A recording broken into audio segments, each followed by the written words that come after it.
Hi, this is Tim of the 1916 Company. Welcome and thanks for logging on. If you love this watch, email me, Team Mosso at the1916company.com for purchase pricing and availability questions concerning this watch. And this watch is a Rolex Certified Pre-Owned Oyster Perpetual 116000, 36 millimeters and 904L steel. This is a watch with a charming dial that's unlike any other Rolex watch face, as it's printed in a round-robin fashion rather than in block text.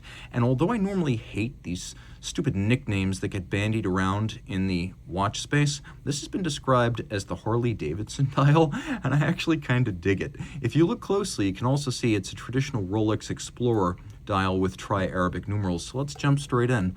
36 millimeters in diameter. The Harley Davidson of Rolex watches is 11.6 millimeters thick, 44 from lug to lug, and then if you include the end links of the Oyster style bracelet, 46 millimeters across the wrist with a 20 millimeter spacing in between the lugs. We'll zoom out a little bit, get a better sense of perspective, throw this watch on my wrist, and withdraw this glove just enough so you can get a sense of the fit. 36 is a traditional men's size at Rolex, and it has been since at least the 1940s. You can see on the wrist, it's quite clear of the edges. Look where the lugs are, and then look where the edges of my wrists are. You could wear this on a male wrist, female wrist, as small as 13.5 centimeters circumference, and I would actually prefer this size. I like the look of it. Thin with a domed bezel, it'll easily slide under a cuff. It is a watch that gives you a lot of options, and I even think this would look great with a rubber strap in black, white, or orange. So this watch has some potential for accessorization. And then you can see the bracelet here is a all satin finished oyster, so brushed on the top with some polished highlights on the faces. You can see the internals of the clasp, media blasted, and although this little hang tag does a great job of hiding it, we have this little retaining bar that latches into place on that little hook, and then you lift it to unlock it, and that's how you open up this clasp.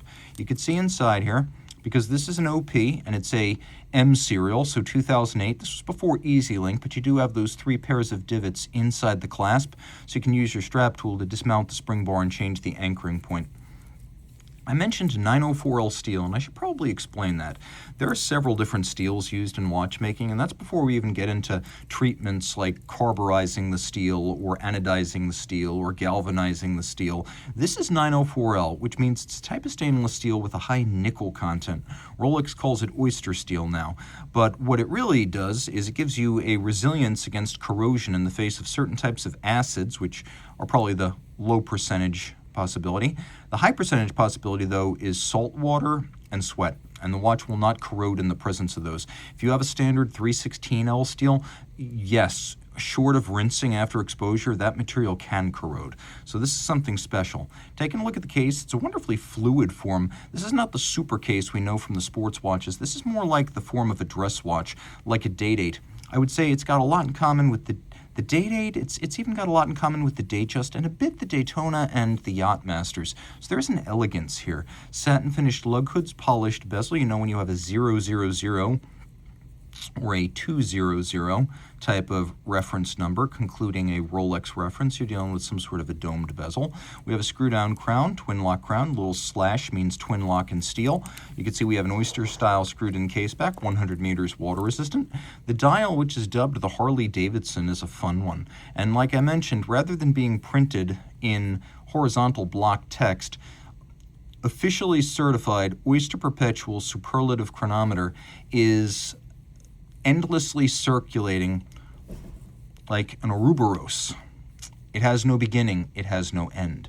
And the fact that it's paired with the white and the black and the radially arrayed numerals, if you look, the radially arrayed numerals are actually printed features, and then the applique in white gold, you can see the 3, the 6, and the 9, those are right side up. They're not radially arrayed. Now, what's also fascinating here, and it was not universally the case with the Air Kings and the Explorers that had a similar dial layout, but here we actually have luminescent material on the numerals, and so you could see it's much more obviously an Explorer dial in the dark.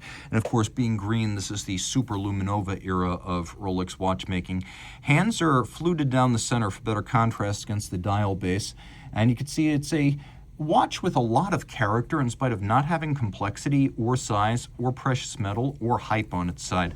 This is a fairly anonymous reference, but one that cuts to the core of what Rolex is the Oyster was originated in 1926, the first massively mass-produced water-resistant watch, and then the Perpetual automatic winding system in 1933. Combine them, and you got the Oyster Perpetual, not only the prototype of every modern Rolex watch, but really the forerunner of almost every modern sports watch.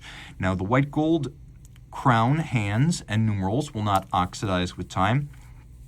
If you wish to hack the movement and stop the seconds hand, you may do so to synchronize to a known accurate reference time. And the watch features caliber 3130, which is like a 3135 without the date, bidirectional automatic winding with a smooth jeweled staff and Teflon-coated reversing wheels, 4 Hz beat rate, 31 joules, 48-hour power reserve, hacking function, 5-position adjusted, COSC chronometer certified movement. It has a full balance bridge and a free sprung balance for shock resistance. The free sprung balance, or also known as a variable inertia balance, also allowing for very precise adjustments. And then it has an overcoil hairspring shaped by hand with a Breguet profile overcoil, so no matter what position the watch is in, the watch will be less susceptible to gravity-induced timing deviations due to that overcoil. And so there is a lot of refinement in an outwardly simple watch. And if you do happen to be a biker and you do have a Harley, even better. Reach out to Team Mosso at the 1916company.com for purchase and pricing details.